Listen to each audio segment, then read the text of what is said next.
Hi, my name's Sarah Contreras. I'm from AIESEC at Appalachian State, and I'm running for MCVP Global Leader for AIESEC United States in 2016-2017. I can't believe I said that. I've been waiting 3 years.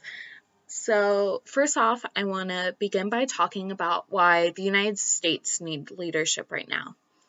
I think it's pretty evident if you turn on any news channel that the U.S. is really at a crossroads. And the way that we're talking about the issues that are pushing for the U.S. right now is in terms of hate. We talk about gun control, immigration, education, sexual education, refugees, and relative hateful terms. And I think that we really need someone who is able to embrace inclusiveness in the U.S. and really push to bring the U.S. together as a country. And I think that is the kind of leader that AIESEC says that we're creating. And I think the problem is that we aren't actually creating the leaders that we say we are. And I know that sounds kind of harsh, but let me explain. I think when I look back at my leadership journey in AIESEC, I determine it as accidental leadership.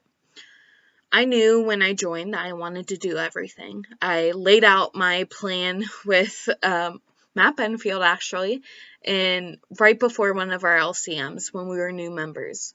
I knew that I wanted to go far in this organization.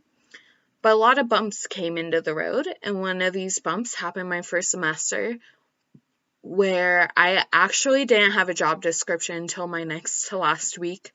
At least I wasn't told I had a job description. And I think that really was a semester wasted. And I think normally a lot of people would have quit in that situation. They would have said, okay, that organization's wasting my time. I don't want to do it. But I knew that AIESEC was really something that I was passionate about, and I wanted to keep going. And I think that's the first step, is recognizing that, a lot of people do quit, their first semester, and how to address that. But next, I never felt with accidental leadership, I never felt like there was any strategy behind my leadership journey. I didn't feel like someone was making sure that every job that I was doing was meaningful, was purposeful, that was driving exchange, that was really contributing to the local committee as a whole, to AIESEC US as a whole, and to AIESEC missions as a whole. And because of that, I didn't feel like anyone was seeing if I was fulfilled. And these are all things that I think that the Global Leader Program really needs to focus on in the upcoming years. That we really need to have this strategy of, how do we develop leaders?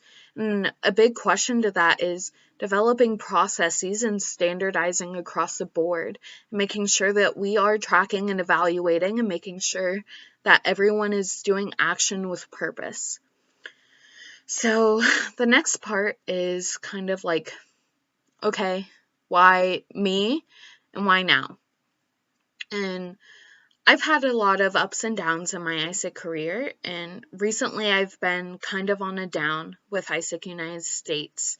I've really felt demotivated and disillusioned by AIESEC US currently, and it took a lot of soul searching for me to decide to run for the MC, even though I knew that it was something that I had wanted for years. I realized that my bad experiences are an asset to me because I see the problems with the Global Leader Program, and I can work with others to make sure that we are developing the leaders that we say that we're going to develop, and to fix these problems to ensure development. And I guess why now? So I was actually applying to normal people jobs, and I realized that if I don't take this opportunity now, then I'll never have it. And I owe everything to this organization, and I want to give back, and I think the best way I can do that is for applying for MCVP Global Leader. So thank you so much.